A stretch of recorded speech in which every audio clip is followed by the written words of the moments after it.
I'm Mohammed Raza from Cox Communication. All I want to ask you is you guys better pay attention because this will be the best session of the whole day. So anybody who doesn't know Cox, we're the third largest cable operator in the U.S. We have around roughly 6 million subscribers. We offer video, internet, and telephone service to our customers. And just like every other service provider, our goal is to provide value-added services to our subscribers that are not only reliable but also cost-effective at the same time. And we want to keep up abreast with the technology like our competitors. So last year, we took on an initiative to deploy live video to iPads, basically to unmanaged devices. So it was a national lineup to begin with, 30 to 35 channels nationally. It is not because we couldn't add more channels. It was because those are the only channels we could get rights from the content providers. As we get more rights, we're going to expand the channel lineup to complete lineup. So it's depending upon whatever we get licenses for. It was restricted to in-home delivery of the content. Again, it is not restricted because of technology. That's the only thing we could get agreements for from the content provider, that whenever we deliver video, we have to treat that as a secondary outlet. So it's a physical device even though it's a Wi-Fi enabled device. So we had to tie it to a home cable modem. We started with the iPad and iPad 2, iPad 1 and iPad 2.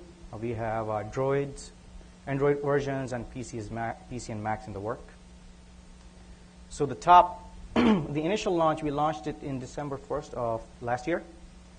And within the first 4 months, we had 250,000 downloads. And so far, it's been a very successful service. The only major feedback we get is people want to have more content. There is no other feedback. The main one is we want more channels. So before we deployed something like this, it was something that Cox had never done before. So it required a transcoding infrastructure, segmentation infrastructure, DRM application, and also a content delivery network to deliver this video on our network, which is pure unicast because all the MSOs are used to a broadcast, multicast model where the pipe is managed. You don't deliver managed device like this content to unmanaged devices. It would be iPad in this case. So we looked at 3 major things in terms of when we were looking at the CDN infrastructure, how and which vendor to choose and how we go about deploying a CDN in our network.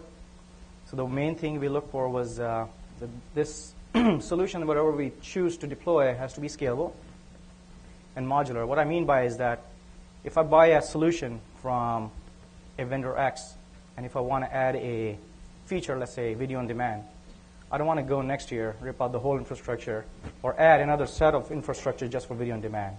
Same thing for federation. If I want to do federation, or if I want to do transparent caching, I want to build a foundation that is very solid. So if I want to add something, I should be able to have hooks already in place so I can just do addition of different services that we want to add. Because these things have to return the revenue we invest in it. The second thing we looked at was the total cost of ownership, not only in terms of how much I'm spending, but also in terms of how much I'm spending on support, upgrade, management, licensing, and things like that. So we looked at how good the actual technical team of that vendor is, how capable they are, how good their staff is, how soon they can offer their SLAs, how easy it is to manage these devices remotely, hardware availability in terms of are they appliance-based or not, because we don't want to be stuck into a separate or a very well-defined hardware platform, because some of the providers, they are Dell shops, some of them are HP, so we wanted that flexibility. So even if you are a appliance-based technology, we wanted the flexibility to deploy our own hardware if we wanted to, because that's what we have teams trained for, so that we have trained staff who understands HP gear or Dell. In terms of upgrade and downgrade, we want the flexibility to make sure that we can upgrade this system or downgrade this system without affecting the service. Since these are serving the live customers, we want to make sure that when we do have maintenance issues or needs arise, we can do the maintenance while we don't affect the service.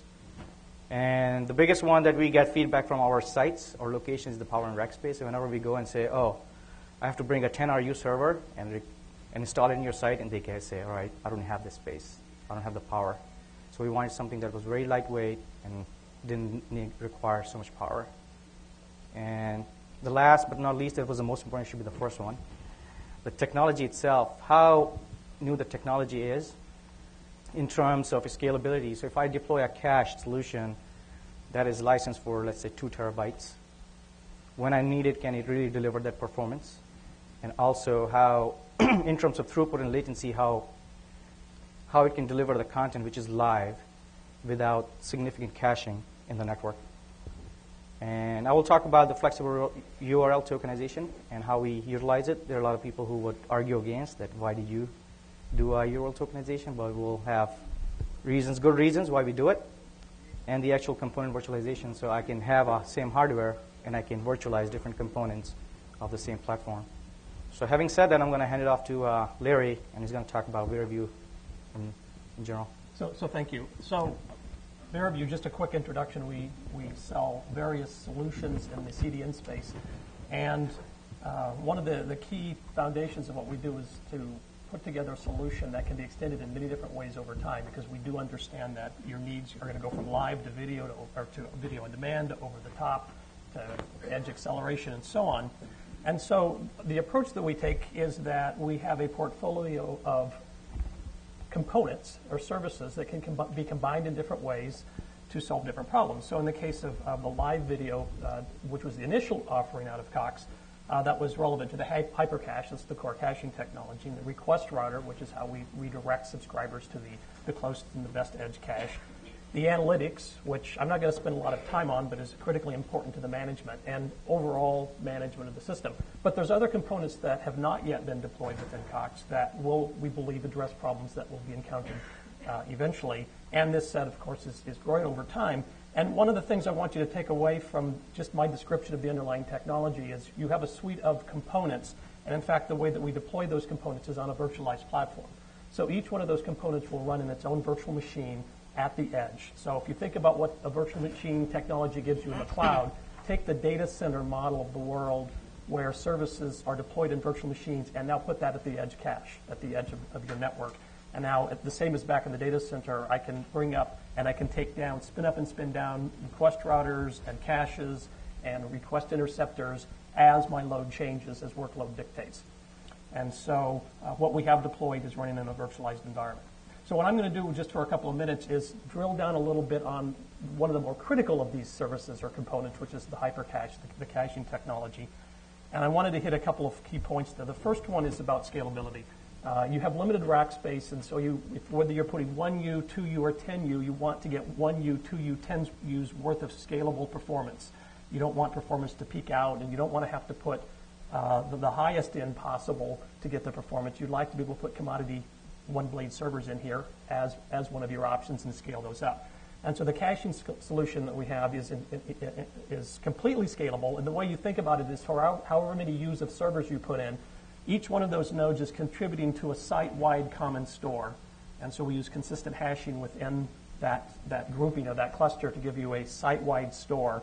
But each one of those nodes can independently serve some set of end users, which is the way this picture is supposed to indicate. Any one user is going to be connected to one front end, but by connecting to that front end, you now have access to the scalable storage. And the way you get performance out of that is by striping, basically, the content across all of those nodes, so that, in fact, when you pull down a large asset, you're pulling down chunks that are being served by individual nodes. You can almost think of it as RAID-like in the way the content is striped across all of the nodes. It's going to give you automatic load balancing that comes from consistent hashing. It's not because we put a heavy cost load balancer in front of it. You're going to get better cache hit rate, and most importantly, you're going to get scalable performance. Cut through routing, I'm going to talk about in a little bit more detail, but that's a critical aspect of delivering live. You have to have very low latency. One other aspect of this particular design for the cache is that should one of the nodes fail, you haven't lost your entire site. You've just lost 1/nth of the capacity of that site. And you will get the consistent hashing algorithm will automatically fail over and pick a different node, and you'll then start serving that. You'll have to reload the content that was lost from that node, but only those chunks will have to be pulled down, and you lose 1/nth of your capacity, not all of your capacity. So that's just a high-level overview of the scalable caching aspect. This next slide, I think, is probably one of the more important ones, which is when we're thinking about live, you might think, well, why do I need to cache live content? It's just flowing through the network. And in fact, I know how to do that with Multicast. Well, what I'd like to impress upon you is that you should think of a caching hierarchy as just like multicast, except it has the additional advantage of content can be stored at any one of those intermediate nodes and served in 30 minutes or served in 24 hours as users do time shifting. So instead of pushing content down a multicast tree and saving the bandwidth over a unicast solution, you're literally doing HTTP gets up the multicast tree to the source of the data, and you just pull it down, and as it visits each node as it comes down the caching hierarchy, it's cached there as well as forwarded. Well, the key is, of course, that you get very low latency at each one of these caches, because if it's going to take me seconds to pull it into a cache and turn around and deliver it to the next downstream cache, then that's not going to be a very effective solution in the case of live content in particular. But by optimizing with cut-through forwarding through each one of these proxies, you're able to get that delay or that latency on a per cache basis down to sub 10 millisecond neighborhood.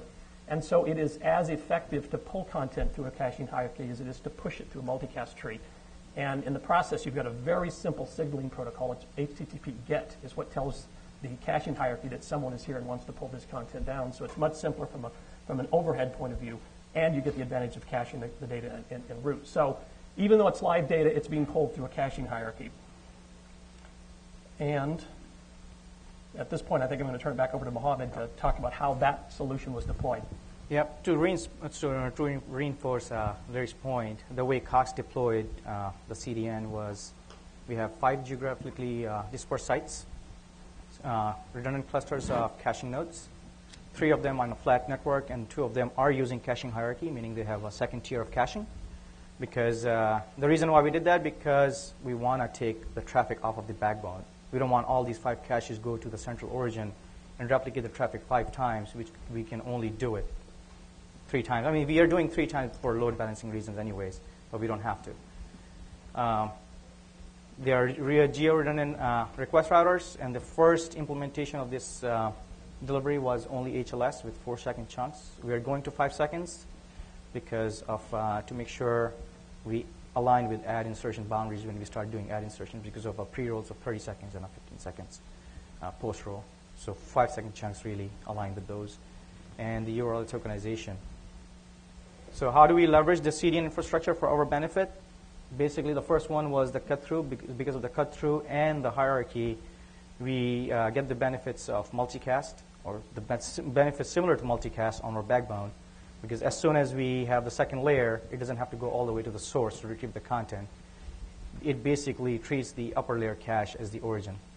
So as we deploy these caches through to 2 layers, 3 layers, or 4 layers down, we will really see the benefits out of it. And it will really take off the burden from the backbone, which makes our backbone guys happy. URL tokenization. The reason why we do it is to discourage few people to initiate denial of service attacks on the downstream. So we make sure the client who's making the request is a valid client from our network. And we do that based on quite a few variables that we put in the tokenization schema, like IP addresses, UDID of the devices, and the MD5 hash. If the consumer who's making the request matches that hash that has been generated for that client, we allow that delivery. Otherwise, we do not deliver content just because you ask for it. So you want to make sure you are a valid customer who's asking the information. If you are the valid customer, we'll deliver the content. So that's how we validate you as a consumer as well. This is not to say that you can get the content and still watch video. Video itself is encrypted. You still need the decryption and the DRM keys to decrypt and view that content. But this is just to protect the network itself. And in the URL itself, we put custom tags like IP addresses, the device type itself, and your hashed account number, if we have to put it, which in an anonymized way, so it is not personally identifiable. But at the same time, we can leverage URL tokenization for reporting and usage analytics. So adding to that previous bullet, basically we use CDN as a bandwidth management. We want to understand how our network is being utilized in terms of peak concurrency, how many concurrent users we have, what kind of video bitrate a consumer is watching. If I'm delivering you 3 profiles, highest, low, and the lowest, we want to know who is getting the lowest profile and why is he getting the lowest profile. Is there congestion in the HFC? Is there congestion on the backbone? And CDN monitoring and CDN analytics combined with the reporting done by all the schemas and things that we put in the URL tokens, we can leverage all of that, and we can do reporting network-wise. So there's a school of thought. Somebody would say, you shouldn't do network-based reporting, and some would say, oh, client-based reporting is the best approach. We think that Cox thinks that the best way to do it is to do as much reporting and analytics you can do in the network. So when you deploy different device types, Android, PCs, Macs, you don't have to worry about what client consumer has or whether my reporting tool or reporting appliance that I ported to the client, is it really compatible with that client or not? If I'm doing in the network, combine that with a very good data warehousing scheme, you can slice and dice that data any way you want it. You can go 6 months back. You can do all the trending. That client-based reporting tool will never give you that. Before we close out, right now, as I said, we started with linear, but we are thinking of doing video on demand. Things that are on the horizon we want to leverage, and there's a good business opportunity to use these caches in universities, military bases, and campuses that have very dense population, but they don't have a very expensive uplink. So we want to offer video services, but they don't have a 5 gig link up. So we want to deploy caches deep into their network, and this is something we're exploring, and I think there's a good use case for that. Transparent caching and federation, we are still watching it cautiously. We don't know how it is going to pan out, but we're keeping that in mind. Having said that, I'm going to stop talking and open the floor, I guess. I think we have a couple minutes for questions before we move on. In the back. DRM, has this ever come across as a requirement for the data that you're delivering? Yeah.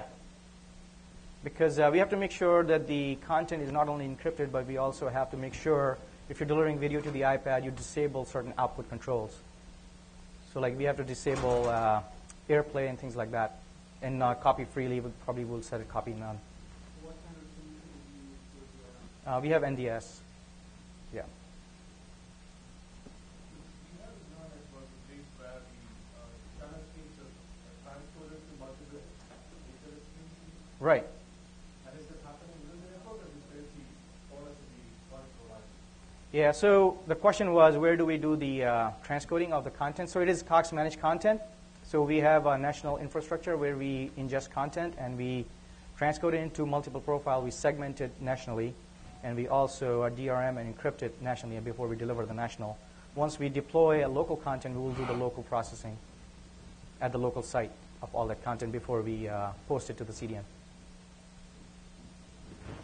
Yep. Is there any technology overlap yet between the content delivery of legacy form-based videos and the new IP videos? Yeah. So you want to answer that? Yeah, legacy assisted one? You know it better.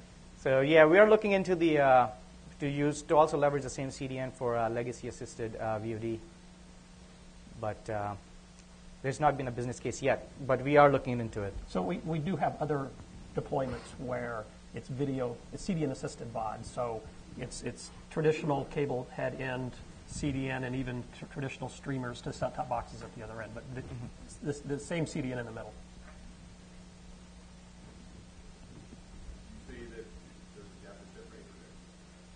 Yeah, so the solution that we have deployed is the Apple HLS. So it is the client itself does the adaptive implementation. So what we have seen so far in our network is that our network has not been the point of contention, or even the modem itself is usually the person who is using the Wi-Fi router. He is way out, probably at the porch or something, and that's when the actual client sees that I don't have enough throughput, and he scales down. And when you come up, it actually scales up.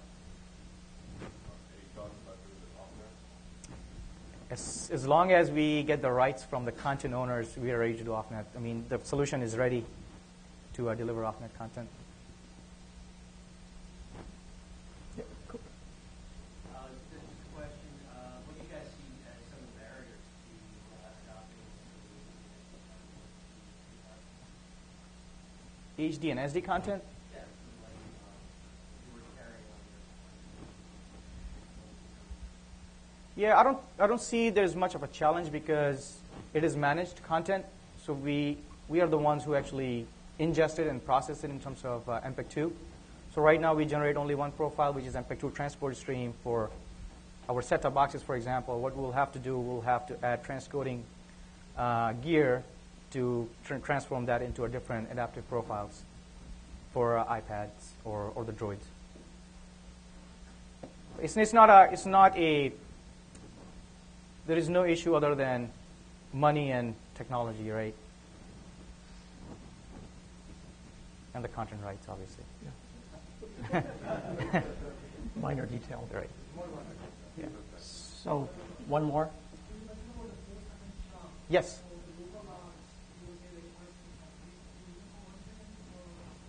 The reason why we didn't deploy a 1 second chunk is because there's so much unicast traffic, because every chunk that you request, you go back to the CDN. So we wanted to make sure that the transactions per second to the CDN is minimized. The reason why we only use 4 seconds is because we saw that in terms of channel change and acquisition, it was faster instead of ingesting the whole 10-second chunk. Yeah.